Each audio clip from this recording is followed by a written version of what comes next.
आज हम लोग Andrews isotherms for CO2 gas जानेंगे। एंड्रयू ने जो CO2 को लेकर डिफरेंट टेम्परेचर पर उसका आइसोथर्म्स लिया था, उसका क्या विशेषता है, क्या है।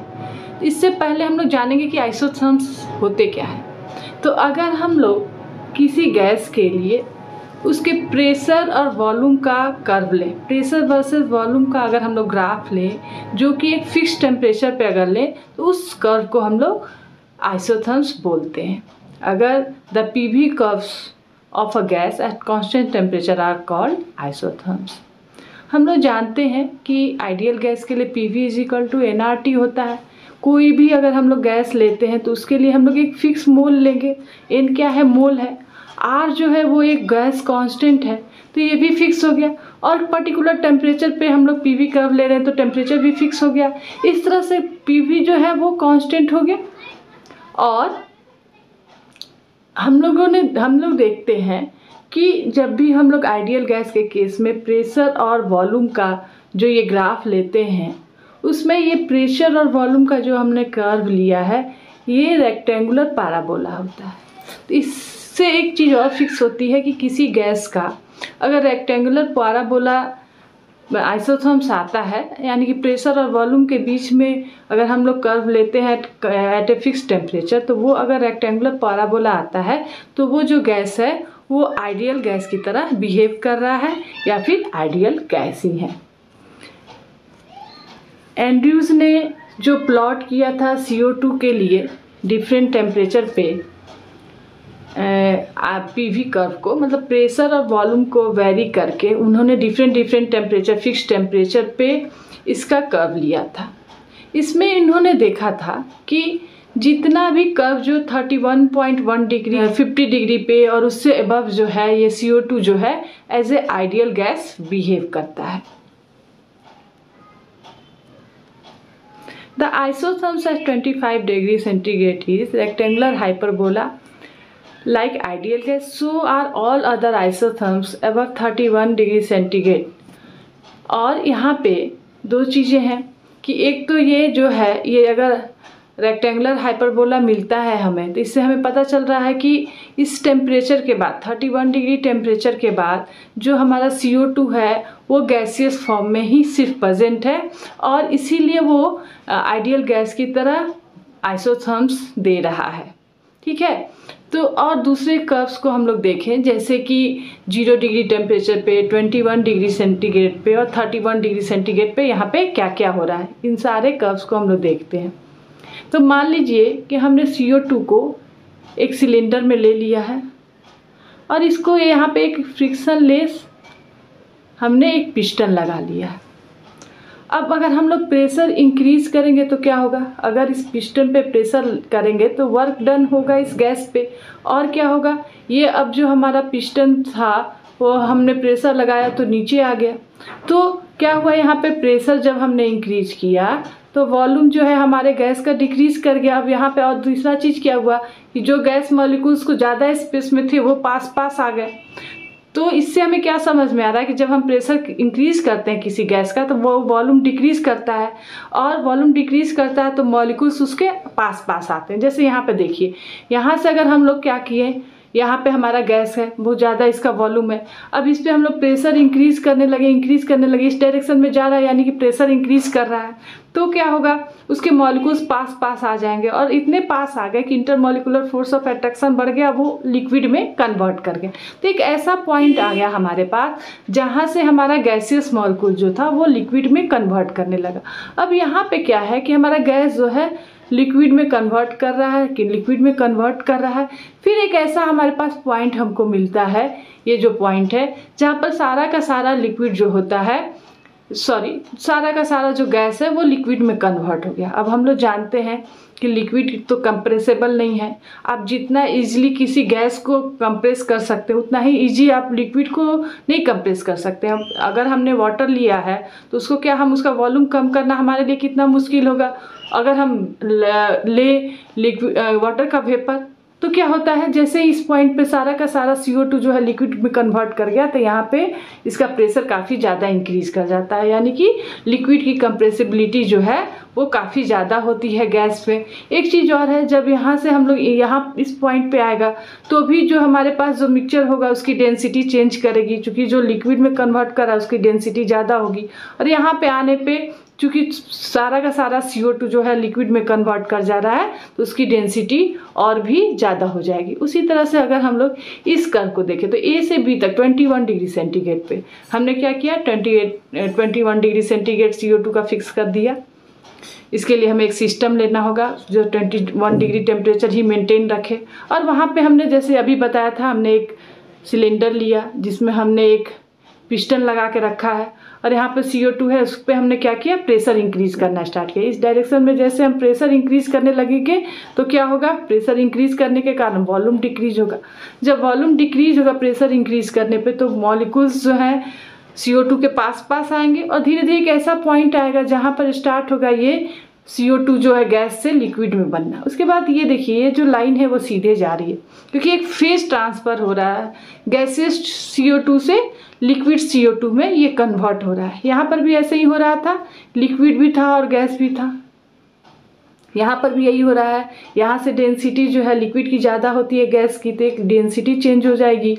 और दूसरी कि ये वाले डायरेक्शन में प्रेशर इंक्रीज नहीं करेगा। क्यों नहीं करेगा, क्योंकि हम लोग जानते हैं कि जब फेज ट्रांसफ़र होता है उस वक्त में जो भी एनर्जी हम देंगे इस सिस्टम को, हमारे पास एक सिस्टम है जिसमें हमारे पास CO2 है, इस सिस्टम को जो भी हम लोग एनर्जी देंगे वो सारा का सारा फेज ट्रांसफ़र में यूज हो जा रहा है। हम क्या कर रहे हैं, जब हम सिलेंडर पर प्रेशर डालेंगे अपने यहाँ पे हम लोग इसको प्रेशर इंक्रीज करेंगे जिससे कि यहाँ पे जो गैस मॉलिक्यूल्स हैं उनका वॉल्यूम कम होगा, तो हम वर्क डन कर रहे हैं ना गैस के इस सिस्टम पे हम वर्क डन कर रहे हैं, तो उससे जो एनर्जी होगा वो यूज हो रहा है कहाँ पे, गैस के लिक्विड में बनने में, फेज के ट्रांसफ़र होने में, गैसियस फेज को लिक्विड में ट्रांसफ़र होने में, जिसकी वजह से यहाँ पे प्रेशर इंक्रीज नहीं कर रहा है।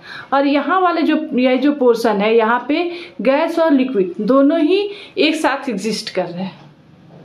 जैसे हम लोग अगर वाटर लेते हैं और उसको बॉयल करते हैं तो एक 100 डिग्री टेम्परेचर पे ऐसा समय आता है कि गैस जो हमारा वाटर होता है वो वाटर वेपर में चेंज करने लगता है, लेकिन वहाँ पे आप देखिएगा कि टेम्परेचर जो है वो 100 डिग्री से इंक्रीज़ नहीं करता। वजह इसका क्या है कि वहाँ पे जो भी हम उसको एनर्जी देते हैं वो वाटर से उसके वेपर बनने में यूज हो जा रहा है। सेम चीज़ यहाँ पर भी होता है कि गैस से लिक्विड बनने में जो भी वर्क डन हो रहा है इस सिस्टम पे उसकी एनर्जी यूज हो जा रहा है, जिसकी वजह से प्रेशर इंक्रीज नहीं कर रहा है। और इस पॉइंट पे आकर प्रेशर इसलिए बहुत तेज़ी से इंक्रीज कर रहा है क्योंकि ये जो प्रेशर वाला लाइन है, अब ये लिक्विड जो CO2 है उसके लिए प्रेशर है और लिक्विड के लिए कंप्रेसिबिलिटी बहुत ही ज़्यादा होती है। लिक्विड का प्रेशर बहुत ज़्यादा होता है। अगर आप एक बलून लें, उसमें एयर फिल करें और दूसरे में लिक्विड फिल करें तो क्या होगा, आप अगर चाहेंगे कि एयर वाले जो मेरे पास जो बलून है उसको अगर आप उसको फोड़ना चाहें तो वो ज़्यादा मुश्किल होता है, लेकिन वही लिक्विड वाले को आप प्रेस कीजिएगा तो तुरंत फट जाता है। जैसे कि हम लोग होली में कलर्स वाटर का बलून बनाते हैं और तो वो क्या होता है जल्दी फट जाता है, लेकिन वही अगर हम लोग एयर वाले बलून के साथ करना चाहें तो वो नहीं होगा। आप उसको दीवार पे डालिएगा तो ऐसा तो नहीं फट जाएगा, लेकिन वही वाटर बलून को दीवार पे आप मारिए तो क्या फट जाएगा। तो सेम चीज़ यहाँ पे ऐसा क्यों होता है, क्योंकि उसकी कंप्रेसिबिलिटी कम है, वो प्रेशर उसका बहुत ज़्यादा खुद ही इंक्रीज हो जाता है। तो क्या है, उस पर प्रेशर यहाँ से, इसीलिए लिक्विड फेज का ये प्रेशर है, पूरा लिक्विड CO2 का प्रेशर है, ये भी लिक्विड CO2 का प्रेशर है। अब अगर हम लोग गैसियस मॉलिक्यूल को लिए और 31 डिग्री सेंटीग्रेड पे उसको हम कोशिश कर रहे हैं कि उसको हम प्रेशर इंक्रीज करें वहाँ पर फिर से, जैसे इस वाले ये पे E और F वाला ये इस लाइन पे हम चाह रहे हैं कि प्रेशर इंक्रीज करें ताकि वॉल्यूम डिक्रीज कर जाए और CO2 हमारा जो है वो लिक्विड में कन्वर्ट करें। तो ऐसा हो नहीं पा रहा। जैसे जैसे हम लोग प्रेशर इंक्रीज कर रहे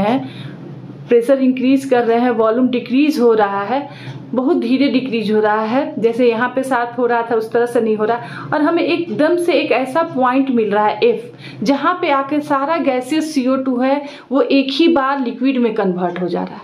तो यहाँ पे जो गैस और लिक्विड प्रेजेंट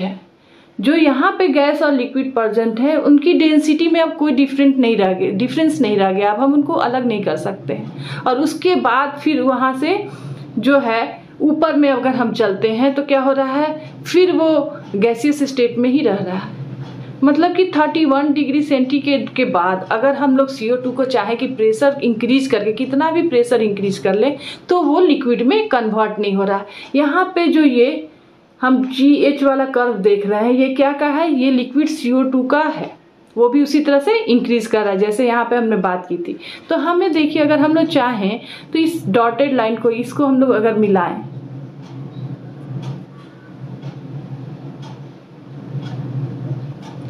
तो हमें क्या हो रहा है, ये वाला जो पोर्शन है हमारा, ये पूरा जो पोर्शन है इसमें हम लोग देख रहे हैं, इस वाले पोर्शन में हम लोग जो देख रहे हैं ये हमारा जो डॉटेड लाइन है कि इसके अंदर वाला जो पूरा पोर्शन है उसमें गैस और लिक्विड दोनों एक साथ प्रेजेंट है। इस साइड में सिर्फ लिक्विड है, इस साइड में पूरा, इस साइड जितना भी था वो सारा गैस है।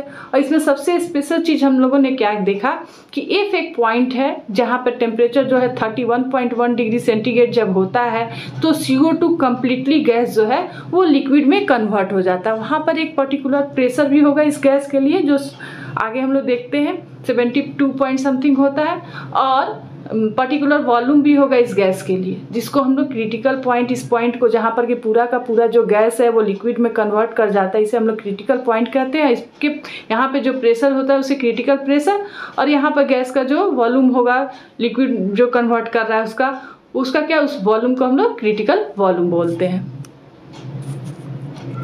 तो हम लोग इस थोड़ा सा देखते हैं क्या है आइसोथर्म्स बिलो 31 डिग्री सेंटीग्रेड। हमने देखा था क्या हो रहा था, हम वॉल्यूम जो है प्रेशर इंक्रीज करके वॉल्यूम को डिक्रीज कर रहे थे, और क्या हो रहा था ये B पॉइंट पे आके धीरे धीरे हमारा जो गैस था वो लिक्विड में कन्वर्ट करने लग रहा था, और उस लिक्विड की डेंसिटी तो गैस से ज़्यादा होगी।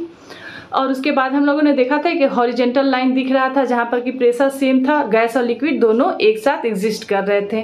चूँकि लिक्विड हमारा कंप्रेसिबल नहीं होता है तो C पॉइंट पे आके एक ही बार प्रेशर जो है CD लाइन पे काफ़ी ज़्यादा इंक्रीज कर रहा था।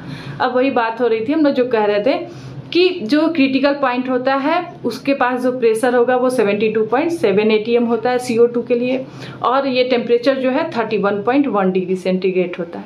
उल्टा भी हम बोल सकते हैं कि एक ऐसा टेम्परेचर होता है पर्टिकुलर गैस, हर एक गैस के लिए ये अपना कैरेक्टरिस्टिक होता है कि जिससे एबव में हम उस पर कितना भी प्रेशर लगा दें वो लिक्विफाई नहीं होगा। तो मतलब लिक्विफिकेशन किस टेम्परेचर के अंदर होगा सब गैस के लिए, उस टेम्परेचर को, जिस टेम्परेचर से एबव में अब लिक्विफाई नहीं हो सकता उस टेम्परेचर को हम लोग क्रिटिकल टेम्परेचर कहते हैं। इस पॉइंट को हम क्रिटिकल पॉइंट कहते हैं। और यहाँ पे जो भी टेम्परेचर होगा उसे क्रिटिकल टेम्परेचर, जो प्रेशर होगा उसे क्रिटिकल प्रेशर, जैसे कि CO2 के केस में ये 72.7 ATM है, टेम्परेचर जो है वो 31.1 डिग्री सेंटीग्रेड है। तो ये सारा क्या है, क्रिटिकल टेम्परेचर और क्रिटिकल प्रेशर है, और ये हर एक गैस के लिए होगा, आइडियल गैस के लिए भी होगा।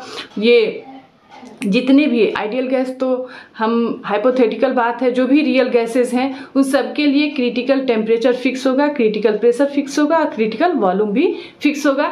ये हमें आइसोथर्म्स जो है CO2 का वो जानने के बाद पता चला। अब हम लोग थोड़ा सा इसी में एक और टर्म आता है कंटिन्यूटी ऑफ स्टेट। तो PV कर्व जो हम लोगों ने देखा उसमें हम लोग देखा कहाँ से कहाँ तक एक गैसियस फेज था, कहाँ से कहाँ तक गैस और लिक्विड साथ थे। जो भी हॉरिजेंटल लाइन हम लोग देख रहे थे वहाँ पे गैस और लिक्विड साथ थे, और कुछ पोर्शन ऐसा था जहाँ पे लिक्विड था। जैसे फिर से देख लीजिए एक बार,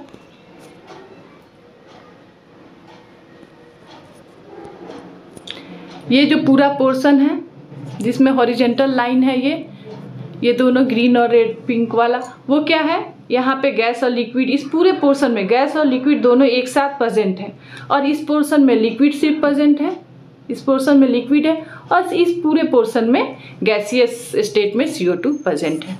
तो एंड्रयू के इस आइसोथर्म्स को आगे चल के दूसरे साइंटिस्ट ने स्टडी किया जिनका नाम था थॉमसन 1871 में, और उन्होंने कहा कि अब जो ये लिक्विड से गैस और गैस से लिक्विड है इसमें एक कंटिन्यूटी सी नज़र आ रही है जहाँ पे हॉरिजेंटल लाइन है, और सारे हॉरिजेंटल लाइन को अगर हम लोग एक कर्व, पूरे हॉरिजेंटल लाइन को एक बाउंड्री कर्व से जोड़ दे जो हम लोगों ने डैश डैश से किया था, वो क्या था, उसके अंदर में लिक्विड और गैसियस स्टेट जो है एक साथ एग्जिस्ट कर रहे थे, ठीक है। और वहाँ पर गैस से लिक्विड और लिक्विड से गैस दोनों को बनाना, एक दूसरे में कन्वर्ट करना बहुत आसान था, और उनकी जो डेंसिटी भी थी वो एकदम से एक जैसी थी, यानी कि उनके बीच में एक कंटिन्यूअस जैसा कंटिन्यूअस था, वहाँ पे हम गैस और लिक्विड और गैस एक अलग अलग फेज में नहीं था, दोनों एक साथ प्रेजेंट थे। तो इस चीज़ को हम लोगों ने इन्होंने थॉमसन ने 1971 में इस एंड्रयू के आइसोथर्म्स को स्टडी किया और इसी को हम लोग कहते हैं Andrew theory of continuity of state. फिर से अगर हम लोग एक बार इसके रिटन पोर्शन को देख लेते हैं, अ careful examination of plot so that it is possible to convert CO2 gas to liquid gaseous CO2 to liquid CO2 and vice versa without any discontinuity। जब हम चाहें तब CO2 को लिक्विड में और लिक्विड वाले को गैसियस स्टेट में इस जो हमने बाउंड्री खींचा था उसके अंदर कन्वर्ट कर सकते हैं। On joining the horizontal portion of various isotherms a boundary curve represented by dotted line is obtained. हम लोगों ने देखा था अभी तुरंत, जो हमने क्या किया था, यहाँ पे डॉटेड लाइन से जो हमारा कर्व था, ये सारे पॉइंट जहाँ पे ये कम्प्लीटली लिक्विड में कन्वर्ट कर रहा है और ये पॉइंट जहाँ से वो लिक्विड में कन्वर्ट होना स्टार्ट हो रहा है, तो इसके अंदर वाला जो ये पोर्शन है, जो इसके अंदर का ये पोर्शन है, ये वाला पोर्शन, इसके अंदर क्या होगा कि लिक्विड और गैस के बीच में उनकी डेंसिटी भी सेम है। जब भी हम चाहें, इसके अंदर गैसेस और लिक्विड स्टेट दोनों स्टेट में CO2 प्रेजेंट है, तो अगर हम चाहें किसी गैस के इस वाले पोर्शन में, हर एक इस तरह का आइसोथर्म सारे गैसेस के लिए आएगा, ठीक है। तो अगर हम इसके अंदर हम जब चाहें तब क्या कर सकते हैं, लिक्विड को गैस में और गैस को लिक्विड में कन्वर्ट कर सकते हैं और यहाँ दोनों एक साथ प्रेजेंट है without discontinuity. Within the area of dotted line, both liquid and gaseous state can coexist. The process of transition from gaseous state to liquid state or vice versa, therefore, is regardless as continuous. ऐसा लगता है दोनों एक साथ हैं। That is, there is nowhere during the transformation the two phase will coexist. हर एक जगह दोनों फेज एक साथ एग्जिस्ट कर रहे हैं। This wavy curve isotherms should really exhibit a complete continuity of state, and this is Andrew theory of continuity of state. Andrew believed that there is no difference between gas and liquid at critical temperature। और critical temperature पे क्या होता है, एकदम से जो gas था वो लिक्विड में कन्वर्ट कर गया था, तो इसलिए क्या है, वहाँ पे उनका जो डेंसिटी है उसको हम लोग डिफरेंट, दोनों सेम हो जाता है, तो हम गैस को और लिक्विड को अलग नहीं कर सकते हैं। ये पूरा जो एरिया है यहाँ पर दोनों फेज एक साथ एग्जिस्ट कर रहा है, कोएग्जिस्ट कर रहा है, जिसके अंदर लिक्विड और गैस प्रेजेंट है, जिसको हमने डॉटेड लाइन से मिलाया था। और जो हमारा क्रिटिकल पॉइंट है वहाँ पर गैस और लिक्विड को हम अलग नहीं कर सकते हैं, दोनों एक साथ एक जैसी डेंसिटी में प्रेजेंट है। इस क्लास में हम लोग नेक्स्ट टॉपिक के बारे में बात करेंगे। Thank you.